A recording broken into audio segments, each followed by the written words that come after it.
गांव वाली वर्सेस शहरी बहू की पार्टी ड्रेस।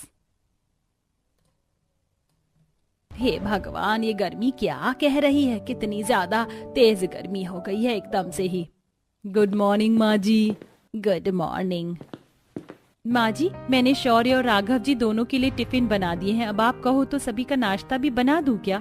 हाँ बना दे, पूछती क्यों है। और हाँ सुन, गर्मी ज्यादा हो रही है तो आज चाय की जगह जूस बना देना। मेरे लिए बिना शुगर के जूस बनाना, वो क्या है ना कि मैं नो शुगर डाइट पर हूँ। अरे बहू, क्या होती है ये डाइट वाइट, बिल्कुल भी डाइटिंग वगैरह मत करना। तू तो पहले ही कितनी सुंदर है, ऊपर से गर्मी इतनी हो रही है कि बस पूछो नहीं। कोई डाइट वाइट मत करना, नहीं तो तबीयत भी खराब हो सकती है। नहीं माँ जी, नो शुगर डाइट से तबीयत खराब नहीं होगी और दुरुस्त रहेगी। चल तो तेरी मर्जी।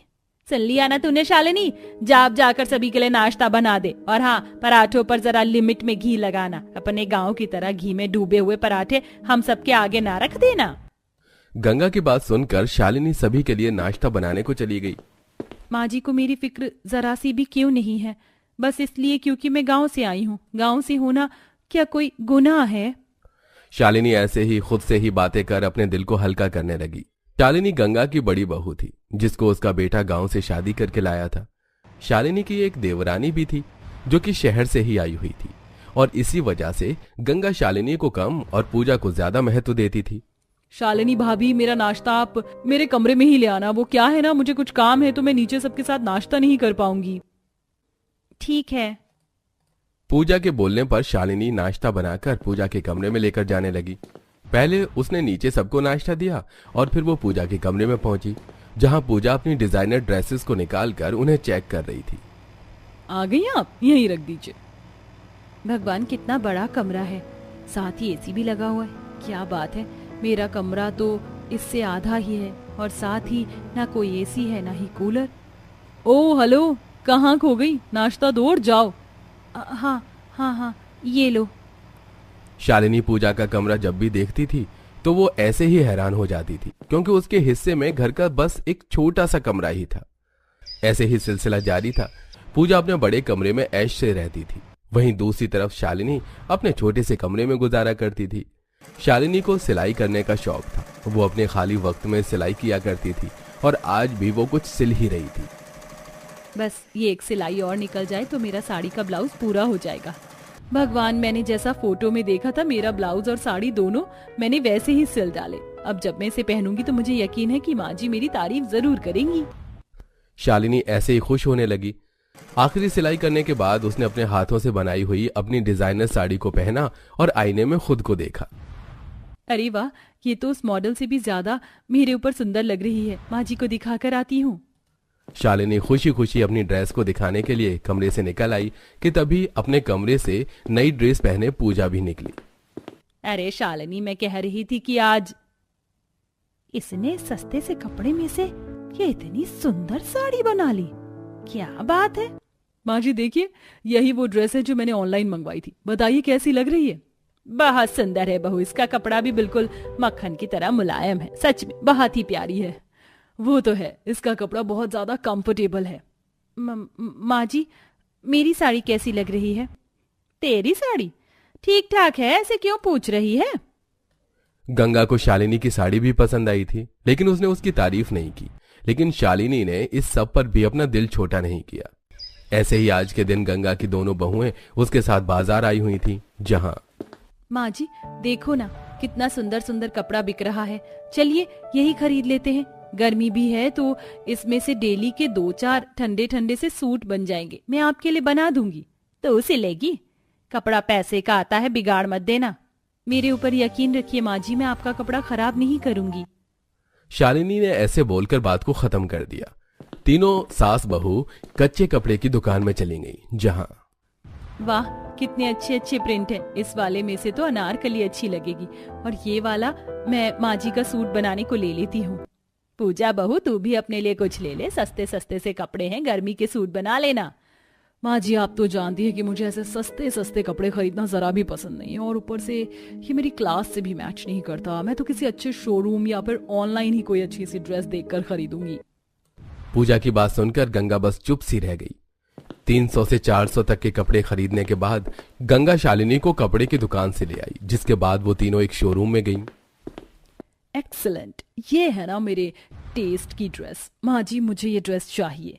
कितने की है? ओनली 4000 की है माँ जी, दिलवा दीजिए ना। गंगा अपनी शहरी बहू को मना नहीं कर पाई, जिसकी वजह से उसने उसे 4000 रुपए की ड्रेस भी दिलवा दी। घर आते ही शालिनी ने अपना खरीदा हुआ कच्चा कपड़ा काटकर सिलना शुरू कर दिया, तो वहीं दूसरी तरफ पूजा ने अपनी ड्रेस को लाकर कबर्ड में डाल दिया। 1-2 दिन बाद शालिनी ने सारे कपड़ों को सिल दिया, जिसके बाद उसके हाथों का सिला हुआ सूट पहनकर गंगा बोली, वैसे ठीक लग रहा है सूट तो। कपड़ा अच्छा हो तो सादा सूट सिलने में है ही क्या, यूं ही सिल जाता है। वैसे ये सूट बस कपड़े की वजह से ही अच्छा लग रहा है। सही कहा माँ जी, सिर्फ फैब्रिक से ही इसमें कुछ जान सी है। सही बोल रही है। अरे हाँ, वो मैं तुम दोनों को कुछ दिखाने आई थी। ये कार्ड हमारे मोहल्ले के सबसे अमीर सिंघानिया परिवार से आया है। बहुओं, वो लोग एक बहुत बड़ी पार्टी अरेंज कर रहे हैं, जिसमें तुम जानती हो बहुत अमीर अमीर लोग भी आने वाले हैं। मेरा तो कार्ड देखते ही मन बन गया था कि भाई मैं तो अपनी बहू को लेकर जाऊंगी। तुम दोनों तैयारी कर लेना, 2 दिन बाद चलेंगे। और हाँ, कपड़े वगैरह जितने ज्यादा अच्छे हो सके उतने अच्छे पहनना। गंगा की बात सुनकर दोनों बहुएं अपने लिए कपड़ों के बारे में सोचने लगी। एक तरफ पूजा थी जो कि मोबाइल पर ऑनलाइन कपड़े सर्च करने लगी। कौन सा ड्रेस लूं? मैं चाहती हूँ कि पार्टी की सारी स्पॉटलाइट मेरे ही ऊपर हो, लेकिन मेरी मर्जी का कुछ मिल भी नहीं रहा है। ये 50,000 वाली ड्रेस भी कुछ खास नहीं लग रही है, अब क्या करूं? एक तरफ पूजा थी जो महंगे महंगे ऑनलाइन कपड़े देख रही थी, तो वहीं दूसरी तरफ भले ही पार्टी अमीरों की है, लेकिन हम थोड़ी ही अमीर हैं। मैं तो अपने हिसाब से काम करूंगी। मेरे पास जो बेकार साड़ियां पड़ी हुई हैं, चलो उनसे कुछ बनाती हूँ। शालिनी अपनी इमेजिनेशन से ही अपनी ड्रेस बनाने को सोचने लगी। शालिनी ने अपनी ड्रेस बनाने के लिए घर में सारे बेकार बेकार से कपड़ों को इकट्ठा कर लिया। उसने अपनी सभी साड़ियां भी निकाल ली और अब इनमें से मैं एक फूला हुआ गाउन बनाऊंगी, जिस पर मैं अपने बगीचे के फूलों से सजावट करूंगी। लेकिन सारा सामान घर में नहीं है, मुझे थोड़ी सी नेट और थोड़े से मोती चाहिए। शालिनी ने हिसाब लगाकर कम से कम खर्चे में अपनी ड्रेस को बनाना चाहा। उसने बाहर से बस थोड़ी सी नेट और थोड़ी मोती वगैरह खरीद लिए, जिसके बाद साड़ियों वगैरह को मिलाकर वो अपने घर में ही अपना गाउन सिलने लगी। बहुओं, पार्टी कल ही है, तुमने अपने पहनने को ड्रेसेस पसंद कर तो ली है ना? यस माँ जी, मुझे एक 70,000 की ड्रेस पसंद आई है, जो मैंने राघव जी से पूछकर बुक कर दी है। वो बॉडीकॉन ड्रेस है जो मेरे ऊपर बहुत सुंदर लगेगी। अच्छा, और तू बता, तूने क्या सोचा है पार्टी में पहनने को? माँ जी, मैं तो घर में ही ड्रेस बना रही हूँ। वो बहुत ही बड़े और ऊंचे लोगों की पार्टी है। ड्रेस ऐसी बनाना जो मेरी नजरें शर्म से ना झुके, समझ आया? कभी पता चले अपने सिलने के चक्कर में मेरी बेइज्जती करवा दे। माँ जी चिंता मत कीजिए, ड्रेस अच्छा ही बनेगा। शालिनी को अपने ऊपर भरोसा था। वो कामों से निपट कर अपनी ड्रेस पर काम करती थी और वो वक्त भी आ गया जब पार्टी में सभी को जाना था।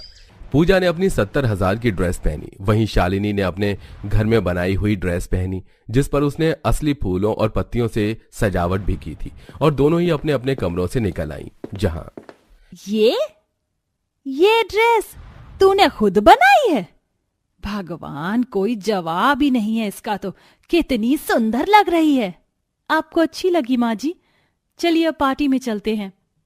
शालिनी की ड्रेस देखकर पूजा भी हैरान रह गई, तो वहीं गंगा काफी खुश थी। ऐसे ही पार्टी के जाते ही सभी की नजरें बस शालिनी की ड्रेस पर ही जम गई। अरे वाह, कितनी अच्छी ड्रेस है। कौन है ये ड्रेस तो लाखों रुपए की आई होगी।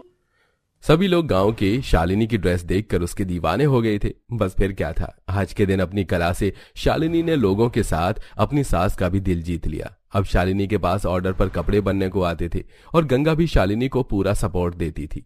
तो वहीं अब पूजा भी बदल चुकी थी और सभी मिलजुल कर खुशी खुशी रहते थे। छोटे से मेकअप रूम में देवरानी रेशमा मेकअप कर रही है, साथ में उसका हस्बैंड मेकअप किट लिए खड़ा है। तभी गोलू आता है और पाउडर हाथ में लेकर कहता है, चाची आपके पास तो मेरी माँ से भी ज्यादा सामान रखी है, मैं आपका ये वाला पाउडर लगा लूं?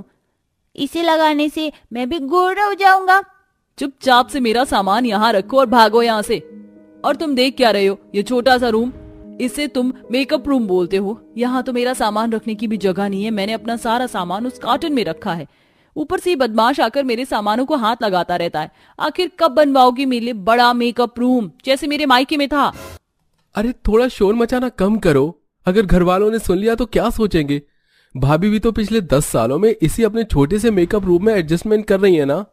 उस गरीब की किस्मत अच्छी है कि ससुराल में उसे ये छोटा ही सही पर मेकअप रूम तो मिला, वरना मायके में तो उसके पास वो भी नहीं था और ये अब मुझे दे दिया। पर मैं गरीब नहीं हूँ, आई बात समझ में? और तू अभी तक भागा नहीं यहाँ से?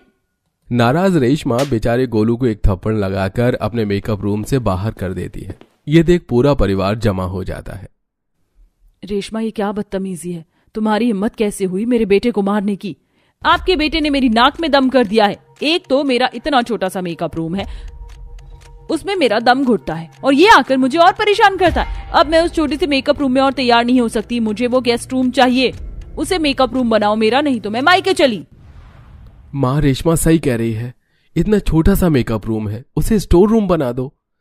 घर में हो रहे रोज कलेश की वजह से शांति गेस्ट रूम को मेकअप रूम में बदलने का फैसला लेती है। भैया, यहाँ पर मेरा बड़ा सा शीशा लगेगा और लाइट भी बड़ी होनी चाहिए सारी, और हाँ, यहाँ पर कुछ ड्रॉर बना दो और ये कबर्ड होना चाहिए और इसमें लॉक वाला सिस्टम भी रखना।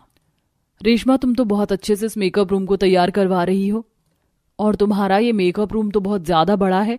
यहाँ तो हम दोनों का सामान आ जाएगा। एक बार ये मेकअप रूम बन जाने दो, फिर हम दोनों देवरानी जेठानी से आराम से यूज करेंगे। क्या कहा आपने? दोनों देवरानी जेठानी? आपने अपनी शक्ल देखी? आप जैसे गरीब कभी भला इतने बड़े मेकअप रूम में नहीं रह सकते।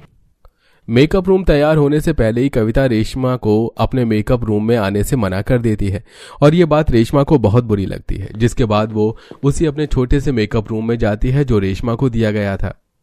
रेशमा को तो मेकअप की ABCD भी नहीं आती और उसके लिए इतना बड़ा मेकअप रूम। और यहाँ मैं 10 सालों से माँ जी से सिर्फ अपने मेकअप रूम में कुछ ड्रॉर बनवाने के लिए कह रही हूँ, पर माँ जी ने मेरी एक नहीं सुनी और ये देवरानी के आते ही इसे दे दिया।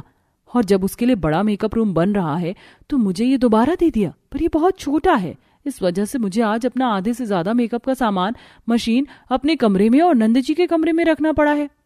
कविता अपना छोटा सा शीशा, कुछ ड्रॉर और नॉर्मल चेयर देखकर परेशान होती है। कुछ ही दिनों में रेशमा का मेकअप रूम बनकर तैयार हो जाता है और अब वो तैयार होने के लिए अपने मेकअप रूम से बाहर से मेकअप आर्टिस्ट को बुलाकर तैयार होती है।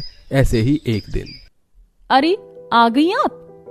कब से मैं आपके आने का इंतजार कर रही थी। आइए, बहुत बड़ा मेकअप रूम है मेरा, आज मेरा फेशियल और नेल एक्सटेंशन कर दीजिए।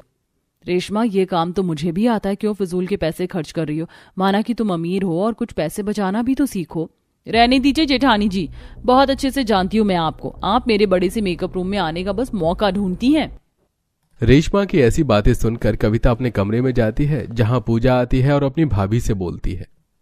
भाभी, जब से रेशमा भाभी का बड़ा मेकअप रूम बना है वो तो अपने मेकअप रूम में ही बैठी रहती है। मुझे फेशियल करवाना था, आप मेरा फेशियल कर दो ना, पिछली बार की तरह मत करना।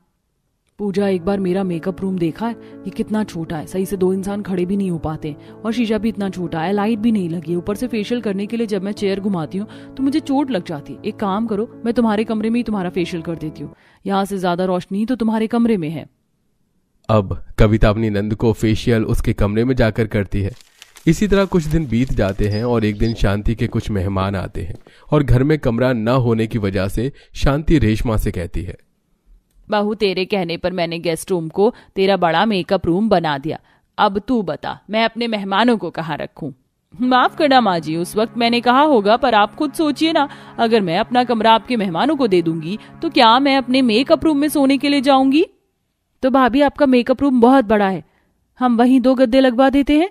अरे तुम्हारा दिमाग खराब हो गया है क्या? जानते भी हो मेरे मेकअप रूम में हेयर स्पा की machine, hair dryer, straightener, nail art machine और भी पता नहीं कितनी महंगे महंगे प्रोडक्ट रखे। अगर भगवान ना करे उन गंवार मेहमानों से कुछ टूट जाए या खो जाए तो इसका हर्जाना कौन भरेगा?